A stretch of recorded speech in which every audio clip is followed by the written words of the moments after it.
Everyone, नमस्ते, welcome back to our channel. आज हम इंडियन पॉलिटी के कुछ पॉइंट्स डिस्कस करेंगे। हमारी कॉन्स्टिट्यूशन के अंदर कुछ बॉडीज़ दी गई हैं, उनको डिस्कस करेंगे जिन्हें हम क्या बोलते हैं, कॉन्स्टिट्यूशनल बॉडीज़। इसके अलावा हम क्या डिस्कस करेंगे, कॉन्स्टिट्यूशनल बॉडीज़ होती क्या हैं, नॉन कॉन्स्टिट्यूशनल बॉडीज़ क्या होती हैं, इन दोनों के बीच में डिफरेंस क्या है वो डिस्कस करेंगे। साथ में काउंसिल, कमीशन एंड कमिटी, इन तीनों में क्या डिफरेंस है। ये काफ़ी कन्फ्यूज़न होती है कई बार इन तीनों पॉइंट्स के अंदर, तो वो डिस्कस करेंगे। तो अभी किससे स्टार्ट करते हैं, कॉन्स्टिट्यूशनल बॉडीज़। तो कॉन्स्टिट्यूशनल बॉडीज़ क्या होती हैं, देखिए हमारे इंडिया के अंदर क्या है, इंडियन कॉन्स्टिट्यूशन है। इंडियन कॉन्स्टिट्यूशन के अकॉर्डिंग ही हमारी कंट्री के अंदर जो रूल्स रेगुलेशंस हैं, जो काम होते हैं, उसी के अकॉर्डिंग होते हैं। ठीक है, तो जो कॉन्स्टिट्यूशन के अंदर जिनका मेंशन किया गया है उन्हें हम क्या बोलेंगे, कॉन्स्टिट्यूशनल बॉडीज़। और जो कॉन्स्टिट्यूशन के अंदर जिनका मेंशन नहीं है उन्हें हम क्या बोलेंगे, नॉन कॉन्स्टिट्यूशनल बॉडीज़। अभी कुछ एग्जांपल देखें कॉन्स्टिट्यूशनल बॉडीज़ के क्या क्या हैं, कौन सी हैं, फिर इनको थोड़ा डीप में डिस्कस करेंगे। एक बार इनका ओवरव्यू लेंगे। फिर कॉन्स्टिट्यूशनल बॉडीज़ के एग्जाम्पल क्या हैं, आपने सुना होगा इलेक्शन कमीशन जो हमारे कंट्री के अंदर पार्लियामेंट के अंदर इलेक्शंस होते हैं, लोकसभा राज्यसभा के लिए, प्रेसिडेंट के लिए जो इलेक्शंस होते हैं, वाइस प्रेसिडेंट के जो इलेक्शंस होते हैं, साथ में जो स्टेट के अंदर लेजिस्लेटिव काउंसिल हो या लेजिस्लेटिव असेंबली हो, उनके लिए जो इलेक्शंस होते हैं वो कौन कंडक्ट करवाता है, इलेक्शन कमीशन ऑफ इंडिया। तो इलेक्शन कमीशन क्या है, कॉन्स्टिट्यूशनल बॉडी है। इसके अलावा है फाइनेंस कमीशन है, कैग है, controller and auditor general of India. इसके अलावा हमारी कॉन्स्टिट्यूशनल बॉडीज़ हैं यूपीएससी, साथ में state public service commission SPSC, national commission of scheduled caste, national commission of scheduled tribe, national commission of backward classes. इसके साथ में है अटॉर्नी जनरल ऑफ इंडिया एजी। इसके साथ में है स्पेशल लिंग्विस्टिक ऑफिसर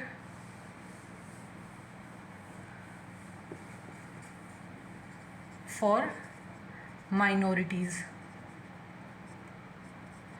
तो ये कुछ क्या है, कॉन्स्टिट्यूशनल बॉडीज़ हैं जो हमारे कॉन्स्टिट्यूशन के अंदर दी गई हैं। एग्ज़ाम्स के अंदर पूछे जाते हैं, ऑप्शन देंगे कि इनमें से कौन सी कॉन्स्टिट्यूशनल बॉडी है या कौन सी कॉन्स्टिट्यूशनल बॉडी नहीं है। इनके एस्पेक्ट्स में काफ़ी पॉइंट्स पूछे जाते हैं, जैसे इनकी अपॉइंटमेंट कौन करता है, इनके जो चेयरमैन होते हैं उनका रिमूवल कैसे होता है, इनके फंक्शंस क्या होते हैं, ये किस किस आर्टिकल के अंदर हमारी कॉन्स्टिट्यूशन में मेंशन किए गए हैं, वो चीज़ें हम डिस्कस करेंगे। एक बार ये देखते हैं कि नॉन कॉन्स्टिट्यूशनल बॉडीज़ होती क्या हैं। देखिए, जो कॉन्स्टिट्यूशन के अंदर मेंशन थी उन्हें क्या बोल रहे हैं हम, कॉन्स्टिट्यूशनल बॉडीज़। जिनका कॉन्स्टिट्यूशन के अंदर कोई मेंशन नहीं है उन्हें क्या बोलेंगे, नॉन कॉन्स्टिट्यूशनल बॉडीज़। अब नॉन कॉन्स्टिट्यूशनल बॉडीज़ कौन सी होती हैं, जैसे स्टैट्यूटरी बॉडीज़,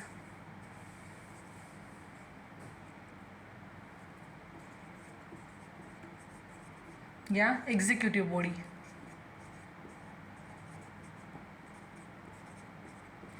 अब ये बॉडीज़ क्या होती हैं, जैसे स्टैट्यूटरी बॉडी, हमने कल क्या डिस्कस किया था कि जो डेमोक्रेसी के अंदर 3 पिलर होते हैं, लेजिस्लेटिव, एग्जीक्यूटिव एंड जुडिशरी। तो जो लॉ की फॉर्मेशन करते हैं, लॉ बनाते हैं, उन्हें क्या बोलते थे हम, वो किसका पार्ट होते हैं, लेजिस्लेचर का। तो वो बॉडीज़ जिनको एक लॉ के थ्रू बनाया जाता है उन्हें हम क्या बोलेंगे, स्टैट्यूटरी बॉडीज़। और जो एग्जीक्यूटिव का पार्ट कौन होते हैं, अगर हम इंडिया के कॉन्टेक्स्ट में डिस्कस करें, सेंटर पे नेशनल लेवल पे डिस्कस करेंगे, ये भी पॉइंट है। एग्जीक्यूटिव के 5 पार्ट हैं यूनियन एग्जीक्यूटिव के, president of India, vice president of India, prime minister of India, controller and auditor general of India, और साथ में क्या होंगे, काउंसिल ऑफ मिनिस्टर्स। तो काउंसिल ऑफ मिनिस्टर्स के द्वारा जो एक बॉडी बनाई जाती है उसको हम क्या बोलेंगे, एग्जीक्यूटिव बॉडी, जो बिना किसी लॉ के या कॉन्स्टिट्यूशन के अंदर उनका कोई अमेंडमेंट, कोई कॉन्स्टिट्यूशन के अंदर मेंशन नहीं होता है, वो बॉडीज़ क्या होंगी, हमारी एग्जीक्यूटिव बॉडी। देखिए, स्टैट्यूटरी बॉडी के एग्जांपल ले सकते हैं हम, जैसे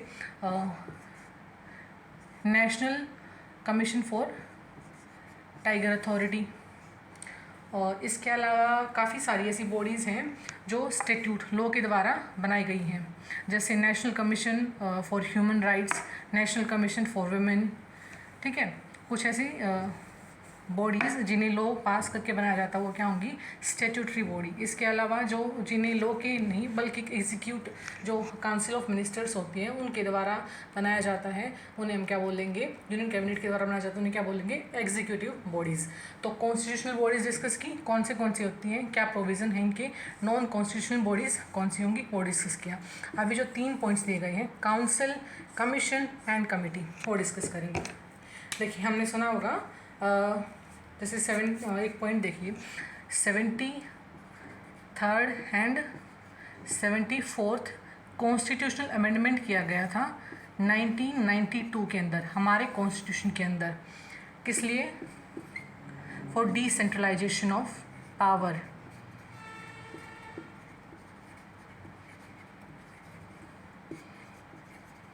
या फिर इसको क्या बोलते हैं, grass root, for grass root democracy. जो लोकल, या फिर एक और पॉइंट बोलेंगे इसको, लोकल गवर्नमेंट भी बोलते हैं। 73rd जो अमेंडमेंट एक्ट हुआ था, 73rd कॉन्स्टिट्यूशनल अमेंडमेंट हुआ था 1992 के अंदर, उसमें क्या बनाई गई थी, पंचायत्स, ठीक है। और जो 74th जो पंचायत हैं वो किस पे होती हैं, रूरल एरियाज़ के अंदर, रूरल एरियाज़ के अंदर, जो जिसे हम क्या बोलेंगे, लोकल गवर्नमेंट।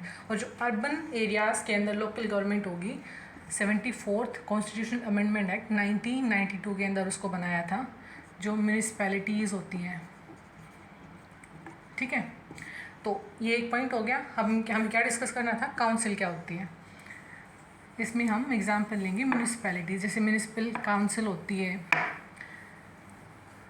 काउंसिल क्या होती है,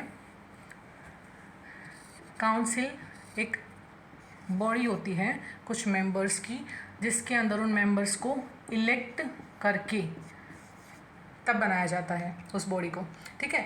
तो इलेक्टेड मेंबर्स होंगे काउंसिल का पार्ट, ठीक है। और वो उनका काम क्या होता है, साथ में वो बैठेंगे, कुछ डिस्कशन होगा, वो डिसीजन किसी सब्जेक्ट के लिए कुछ डिस्कशन होगा, डिसीजन मेकिंग की पावर होती है उनके पास, ठीक है। इसके बाद क्या आता है, कमीशन। कमीशन और काउंसिल में क्या डिफरेंस होगा, काउंसिल क्या होती है, एक इलेक्टेड बॉडी होती है, कमीशन क्या होती है, नॉमिनेटेड, नॉन इलेक्टेड बॉडी होती है, ठीक है, नॉन इलेक्टेड बॉडी। देखिए अगर इंडिया इंडिपेंडेंट हुआ था उससे पहले सभी जानते, काफ़ी फेमस है साइमन कमीशन। साइमन कमीशन आया था ना इंडिया के अंदर, वो क्या थी, एक कमीशन था, वो नॉन इलेक्टेड बॉडी थी। इसके अलावा अगर कमेटी की बात करें, कमेटी का क्या होगा, देखिए इसमें क्या था, सभी इलेक्टेड मेंबर होंगे। कमीशन के अंदर क्या था, नॉन इलेक्टेड मेंबर होंगे। कमेटी के अंदर क्या होगा, इलेक्टेड भी हो सकते हैं और नॉमिनेटेड भी हो सकते हैं, ठीक है।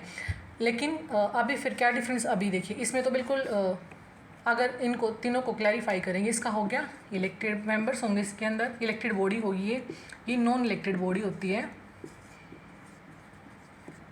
इसका एक फ्रेश एग्जांपल क्या है, 2019 के अंदर, आई थिंक 2019 के अंदर जो नेशनल काउंसिल थी, national medical council of India, उसको कमीशन के अंदर ट्रांसफॉर्म कर दिया गया। काफ़ी उसके ऊपर सवाल भी उठे थे, क्योंकि जो काउंसिल होगी वो इलेक्टेड बॉडी होगी, ज़्यादा ट्रांसपेरेंट होती है और ज़्यादा अकाउंटेबल भी होती है। कमीशन के अंदर क्या होगा, नॉन इलेक्टेड बॉडी होती है, उसके अंदर पॉलिटिकल इंटरफेरेंस ज़्यादा होगी, ठीक है। अगर पॉलिटिकल इंटरफेरेंस किसी भी बॉडी के अंदर होती है तो वहाँ पे इंस्टेबिलिटी भी होती है और करप्शन के चांसेस भी होते हैं ज़्यादा, ठीक है। कमेटी क्या होगी, इसके अंदर जो मेंबर्स होंगे वो इलेक्टेड भी होंगे, इलेक्टेड या तो इलेक्टेड होंगे, या इलेक्टेड भी हो सकते हैं, या फिर नॉन इलेक्टेड या नॉमिनेटेड भी हो सकते हैं, ठीक है। तो इन दोनों के बीच में, काउंसिल और कमेटी के बीच में डिफरेंस क्या होगा, काउंसिल कंप्लीटली इलेक्टेड बॉडी होती है, ये एक बड़ा ग्रुप होता है। कमेटी क्या होती है, एक बड़े ग्रुप का एक छोटा सा हिस्सा होती है, जो रिकमेंडेशन देती है किसी सब्जेक्ट को लेकर, ठीक है, डिसीजन लेती हैं, बैठ के डिस्कशन होता है, ठीक है। तो ये एक पूरी बड़ी बॉडी होती है, ये एक बड़ी बॉडी का एक पार्ट होती है कमिटीज़, ठीक है। जैसे हमारा जब कॉन्स्टिट्यूशन बना था उसके बाद आपने सुना होगा जो फंडामेंटल ड्यूटीज़ हैं, ओरिजिनली हमारे कॉन्स्टिट्यूशन के अंदर फंडामेंटल ड्यूटीज़ नहीं थी। उन्हें कब डाला गया था हमारे कॉन्स्टिट्यूशन के अंदर? 42nd कॉन्स्टिट्यूशनल अमेंडमेंट एक्ट हुआ था 1976 के अंदर। देखिए एक और पॉइंट यहाँ पे ऐड कर सकते हैं हम, जो 42nd कॉन्स्टिट्यूशनल अमेंडमेंट एक्ट हुआ था 1976 में। 1976 का कौन सा टाइम था? जब हमारे कंट्री के अंदर इमरजेंसी लगी हुई थी। कौन सी emergency? National emergency. National emergency किस आर्टिकल के अकॉर्डिंग लगती है? किस आर्टिकल से लगती है? आर्टिकल 352। कौन लगाता है? President of India. ठीक है, तो back to the point. 42nd constitutional amendment act से 1976 के अंदर फंडामेंटल ड्यूटीज़ हमारे कॉन्स्टिट्यूशन में ऐड की गई थी। तो उनकी रिकमेंडेशन किन्होंने दी थी? स्वर्ण सिंह कमेटी। तो वो क्या थी? एक कमेटी थी, वो उसके कुछ मेंबर सिलेक्टेड भी थे, नॉन इलेक्टेड भी थे। तो कमेटी का ये एक एग्जाम्पल है। उन्होंने क्या दी थी? रिकमेंडेशन। देखिए इसका ज़्यादा जो नेचर होता है कमिटीज़ का वो रिकमेंडेटरी होता है। जो बॉडी कमिटीज़ को एक गवर्नमेंट भी अपॉइंट कर सकती है, नॉन गवर्नमेंट ऑफिशियल्स भी अपॉइंट कर सकते हैं। ठीक है, तो कमिटीज़ का जो नेचर क्या होगा? रिकमेंडेटरी, बाइंडिंग नहीं होगा। जो इनकी रिकमेंडेशंस होंगी, जो डिसीजंस ये लेंगे वो रिकमेंडेटरी होते हैं, बाइंडिंग नहीं होते हैं। ठीक है, और यहाँ पर एक और चीज़ देखिए ऐड कर सकते हैं। हमने देख लिया काउंसिल, कमेटी और कमीशन में डिफरेंस क्या होता है। ठीक है, यहाँ पर ये देखेंगे फंडामेंटल ड्यूटीज़। जब कॉन्स्टिट्यूशन हमारा बना था, सॉरी जब फंडामेंटल ड्यूटीज़ ऐड की गई थी स्टार्टिंग में, उस टाइम पे कितनी ऐड की गई थी? 10। और उस अभी हमारे कॉन्स्टिट्यूशन के अंदर कितनी फंडामेंटल ड्यूटीज़ हैं? 11। 11th फंडामेंटल ड्यूटी कब ऐड की गई थी? 86th कॉन्स्टिट्यूशनल अमेंडमेंट एक्ट हुआ था 2002 के अंदर। और उसके 86th जो कॉन्स्टिट्यूशनल अमेंडमेंट हुआ था 2002 के अंदर, उसमें क्या ऐड किया गया था कि जो पेरेंट्स होंगे उनकी या जो गार्जियन है उनकी रिस्पॉन्सिबिलिटी है अपने जो चाइल्ड हैं उनको 6 से 14 ईयर्स तक प्राइमरी एजुकेशन प्रोवाइड करवाना। ठीक है, वो फंडामेंटल ड्यूटी ऐड की गई थी। तो अभी अब तक हमने क्या डिस्कस किया? कॉन्स्टिट्यूशनल बॉडीज़ जो कॉन्स्टिट्यूशन के अंदर मेंशन है, नॉन कॉन्स्टिट्यूशनल बॉडीज़ जो या तो एक्ट के थ्रू यानी कानून पास करके बनाई जाती है, वो क्या होंगी? स्टेट्यूटरी, और या फिर एक रिजोल्यूशन के थ्रू जो कि जो हमारी एग्जीक्यूटिव बॉडी है उसके द्वारा रिजोल्यूशन से पास की जाती है, वो क्या होंगी? Executive body. वो दोनों किसका पार्ट? दोनों को हम क्या बोलेंगे? नॉन कॉन्स्टिट्यूशनल बॉडी, चाहे वो स्टेट्यूटरी हो या एग्जीक्यूटिव हो। ठीक है, और क्या डिस्कस किया? Council, committee and commission. Council क्या होगी? Elected body. कमीशन क्या होगा? नॉन इलेक्टेड मेंबर्स होंगे, नॉन इलेक्टेड बॉडी होगी। कमेटी क्या होगी? इलेक्टेड भी हो सकते हैं उसके मेंबर्स, नॉन इलेक्टेड भी, लेकिन वो क्या होगा? एक बड़े ग्रुप का एक छोटा पार्ट होगा जो डिसीजंस लेने के लिए बनाया जाता है। ठीक है, और उनका जो नेचर क्या होगा? जो उनके डिसीजंस होंगे वो रिकमेंडेटरी होंगे, बाइंडिंग नहीं होंगे। उनको गवर्नमेंट भी फॉर्म कर सकती है और नॉन गवर्नमेंट ऑफिशियल्स भी फॉर्म कर सकते हैं। अभी कॉन्स्टिट्यूशनल बॉडीज़ के बारे में डिस्कस करते हैं।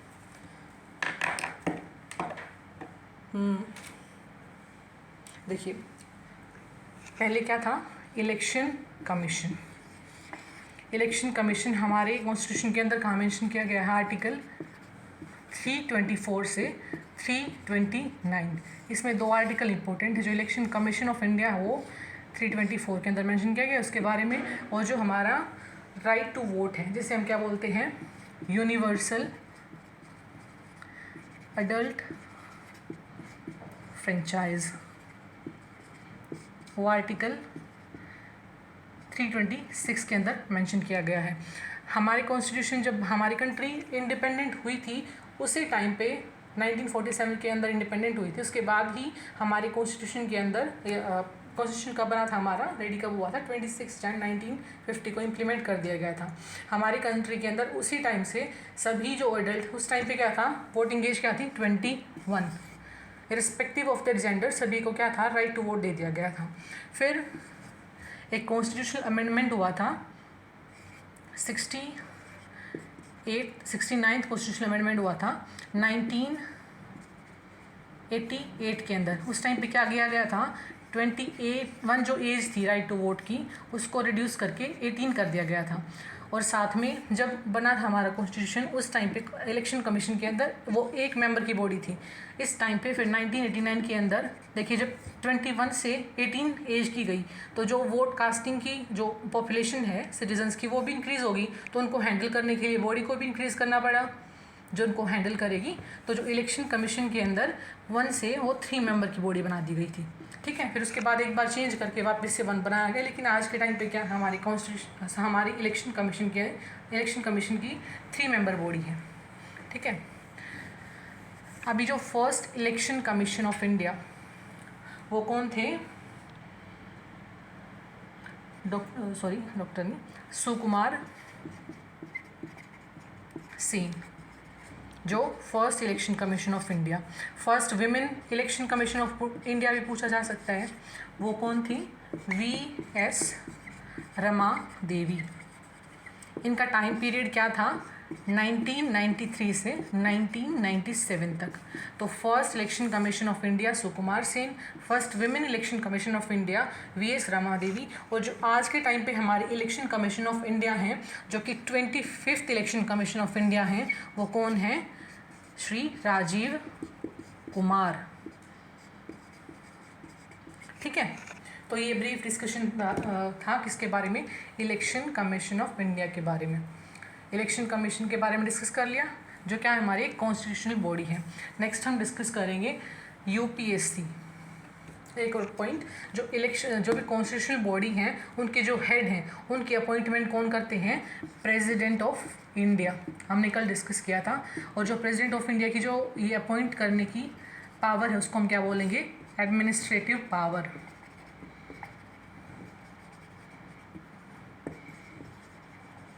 ठीक है, नेक्स्ट जो बॉडी है हमारी UPSC। देखिए इसको फटाफट डिस्कशन करेंगे। जो वन डे टाइप एग्जाम में होते हैं वो सीधे पूछे जाते हैं। जैसे UPSC है वो किस आर्टिकल के अंदर मेंशन किया गया? Article 315 to 323। साथ में state public service commission mention किया गया है, वो आर्टिकल 315 से 323 के अंदर ही। ठीक है, अब पूछा क्या जा सकता है कि आज के टाइम पे इनके जो चेयरमैन कौन है? वो हैं डॉक्टर मनोज सोनी। और जो फर्स्ट चेयरमैन रहे हैं यूनाइटेड पब्लिक सर्विस कमीशन के वो कौन थे? रोस बारकर।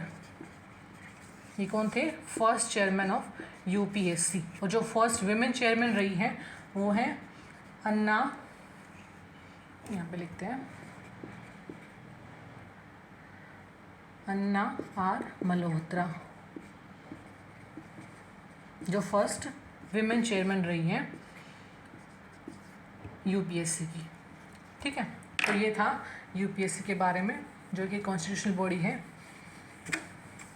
नेक्स्ट हम डिस्कस करेंगे फाइनेंस कमीशन ऑफ इंडिया।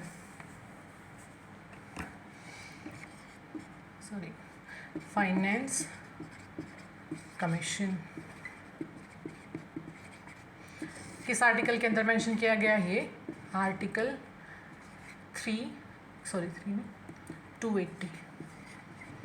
इनके जो चेयरमैन उनके अपॉइंटमेंट कौन करते हैं? प्रेसिडेंट। इनका जो टाइम पीरियड, एक और चीज़ हम पीछे रह गई, इलेक्शन कमीशन के जो चेयरमैन होते हैं उनका जो टेन्योर होता है, मतलब कितने टाइम तक वो रहेंगे, वो होता है 6 ईयर या फिर 65 ईयर जब वो कंप्लीट कर लेंगे। ठीक है, और जो UPSC के जो चेयरमैन होते हैं उनका टाइम पीरियड भी क्या होता है? 6 ईयर या 65 ईयर तक। ठीक है, फाइनेंस कमीशन के जो चेयरमैन होंगे उनका जो टेन्योर होगा, टाइम पीरियड होगा, वो कितना होगा? 5 ईयर तक का। और ये रहते हैं on the pleasure of the president. President इन्हें कभी भी हटा भी सकते हैं। ठीक है,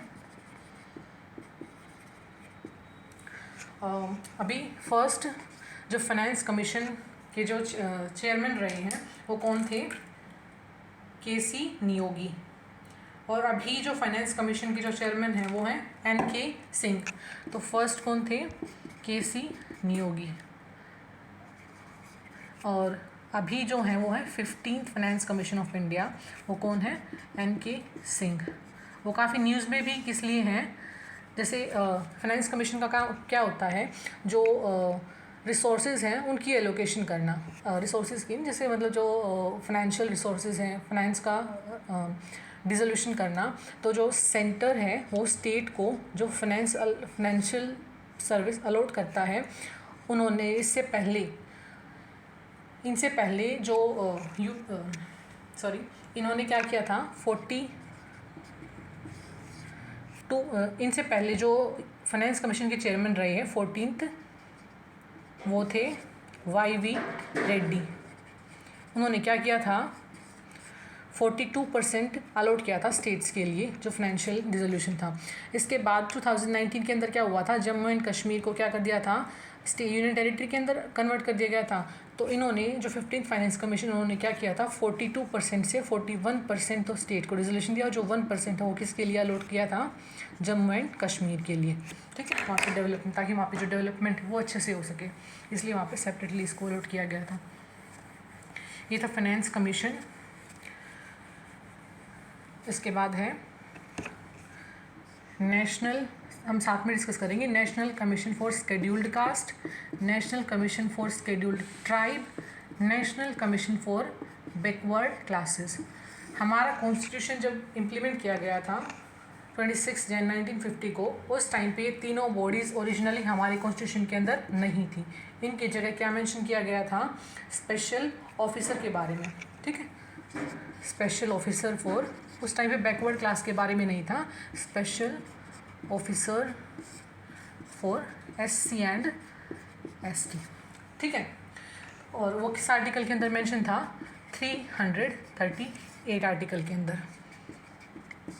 फिर क्या किया गया, धीरे धीरे चेंज लाया गया 1978 के अंदर। इन दोनों को क्या किया गया, स्टेट्यूटरी स्टेटस प्रोवाइड किया गया।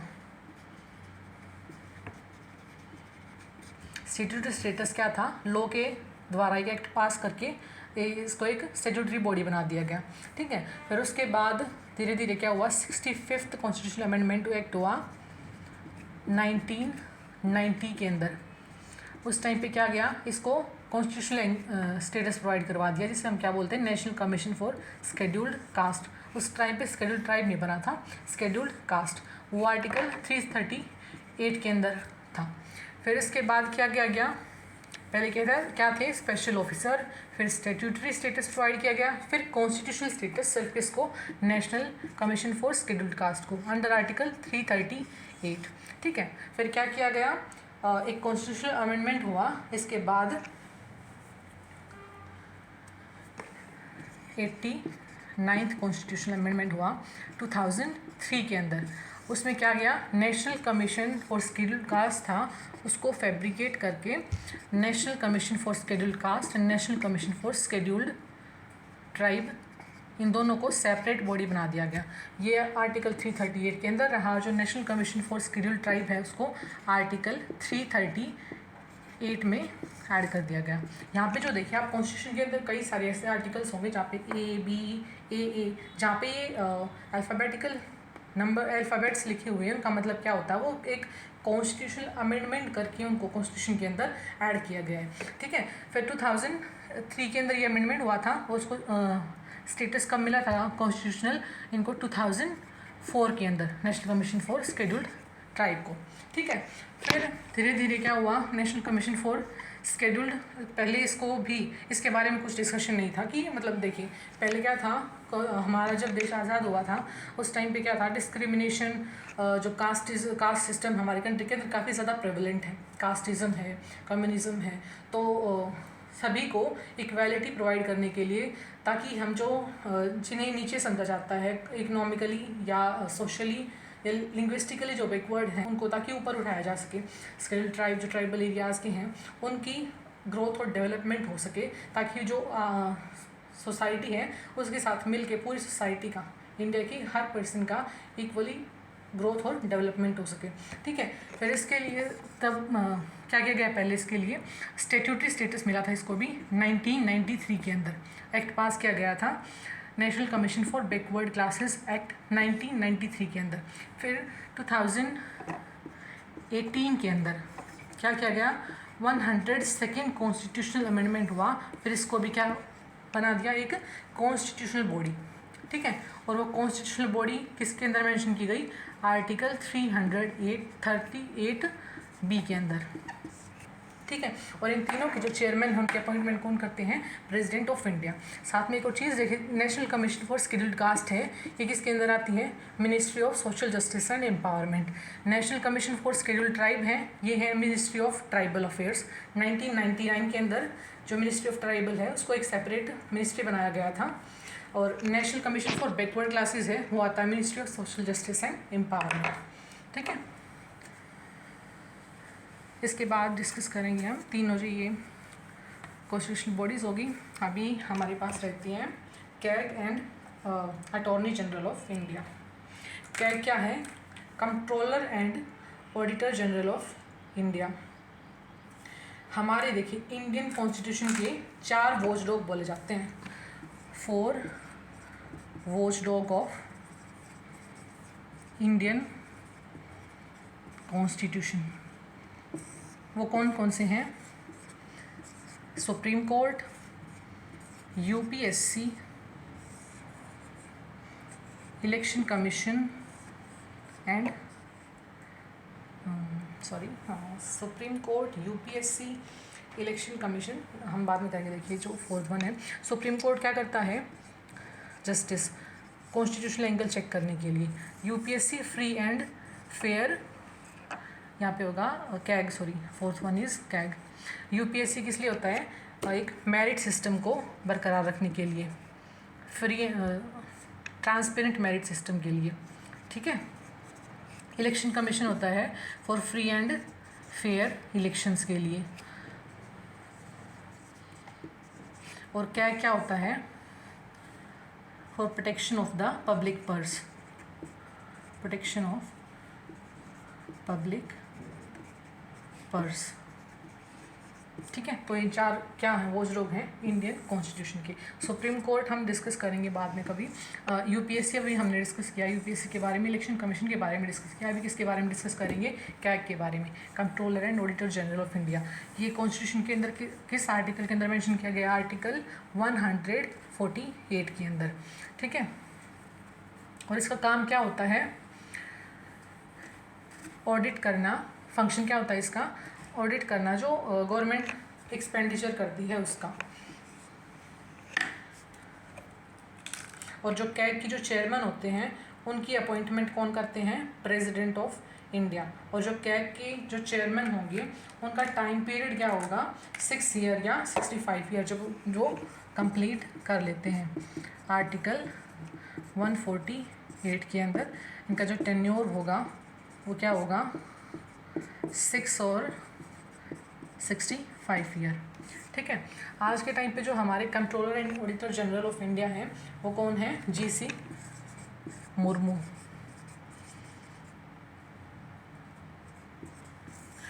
वो 14th नंबर के हमारे कंट्रोलर एंड कैग हैं, controller and auditor general of India. और जो फर्स्ट कैग थे वो कौन थे? VN Rao, first controller and auditor general of India. ठीक है। इसके साथ ही हम क्या डिस्कस करते हैं? Attorney general of India. Attorney general of India को क्या बोला जाता है? Law officer of Indian government, attorney general. Article 76 के अंदर मेंशन है, इनकी अपॉइंटमेंट प्रेसिडेंट ऑफ इंडिया करते हैं। ठीक है। और प्लेजर ऑफ प्रेसिडेंट की, मतलब प्रेसिडेंट कभी भी नहीं हटा भी सकते हैं। ठीक है। और साथ इन्हें क्या बोला जाता है? Law officer of Indian government. आपने कई बार सुना होगा सुप्रीम कोर्ट में क्या बोलते हैं कि गवर्नमेंट ने ये गलत किया है, गवर्नमेंट को ये एक्शन लेना चाहिए। तो गवर्नमेंट जब सुप्रीम कोर्ट के अंदर कोई भी केस वगैरह चलता है तो ये तो होगा नहीं कि गवर्नमेंट खुद वहाँ पे जाएगी कोर्ट के अंदर। ठीक है। तो सुप्रीम कोर्ट के अंदर इंडियन गवर्नमेंट को कौन रिप्रेजेंट करते हैं? Attorney general of India. ठीक है। इनके साथ 2 मेंबर्स और होते हैं जिन्हें क्या बोलते हैं? Solicitor general of India and additional solicitor general of India. ठीक है। ये था about attorney general of India. एक और कॉन्स्टिट्यूशनल बॉडी रहती है जिसे हम क्या बोलेंगे? स्पेशल लिंग्विस्टिक, थोड़ा ही कर लेते हैं, देखिए एक और पॉइंट रह गया था, जो अटॉर्नी जनरल ऑफ इंडिया हैं आज के टाइम पे वो कौन है? के वेणुगोपाल। और जो first attorney general of India थे वो कौन थे? MC सिटालवार। ठीक है। अभी क्या रह गया हमारी जो लास्ट कॉन्स्टिट्यूशनल बॉडी है, special officer of special linguistic officer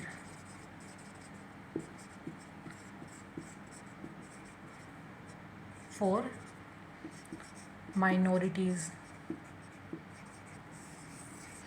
ये किस आर्टिकल के अंदर मेंशन है? आर्टिकल 350B के अंदर। देखिए कई बार क्वेश्चन पूछा जाता है कि हमारे कॉन्स्टिट्यूशन के अंदर क्या कहीं पे जो माइनॉरिटी वर्ड है वो डिफ़ाइन किया गया है? तो वो नहीं डिफ़ाइन किया गया है।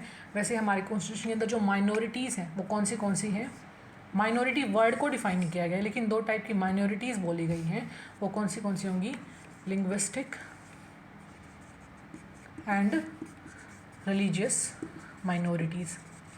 और इनके लिए फंडामेंटल राइट भी प्रोवाइड किए गए हैं आर्टिकल 29 एंड 30 के अंदर। ठीक है। और जो स्पेशली लिंग्विस्टिक और रिलीजियस माइनॉरिटीज़ के लिए है वो आर्टिकल 30। ठीक है। और ये सभी माइनॉरिटीज़ के लिए आर्टिकल 29। तो ये थी कुछ कॉन्स्टिट्यूशन, कुछ नहीं हमारी सभी कॉन्स्टिट्यूशनल बॉडीज़ हमने डिस्कस कर ली हैं। एक बार ओवरव्यू लेते हैं क्या डिस्कस किया। कॉन्स्टिट्यूशनल बॉडीज़ को हमने सभी जो बॉडीज़ हैं उनके जो कॉन्स्टिट्यूशनल एंगल हैं, कौन उनकी अपॉइंटमेंट करते हैं, कौन उनकी जगह अभी हैं, जो चेयरमैन्स हैं उनको डिस्कस किया। उसके अलावा हमने नॉन कॉन्स्टिट्यूशनल बॉडी और